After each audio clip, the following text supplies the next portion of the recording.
හිතවත් දරුවනේ දැන් අපි දෙමළ භාෂාවෙන් ආචාර්ය කරන ආකාරය ඉගෙන ගනිමු. අප ආචාර්ය කරන විට කියන වචනය තමයි වනක්කම් කියන වචනය. එහි තේරුම ආයුබෝවන් කියන එකයි. දැන් හොඳට සවන් දෙන්න. මම මේ වචනේ නිවැරදිව කියනවා.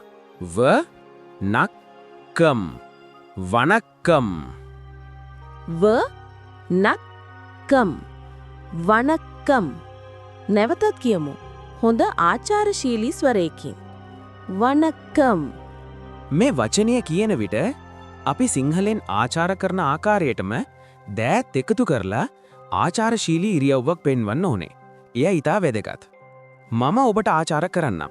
ඔබ මට පිළිතුරු දෙන්න. වනක්කම් දරුවනේ. වනක්කම් ගුරුතුමනි. ඊටා හොඳයි. දැන් ඔබ ඔබේ මිතුරෙකුට ආචාර්ය කරන්න. වනක්කම්. වනක්කම්. හොඳයි දරුවනි. ආචාර කිරීම සඳහා වනක්කම් යන්න නිවැරදි උච්චාරණයෙන් හා ආචාරශීලී ස්වරයෙන් භාවිත කිරීමට පුරුදු වෙන්න.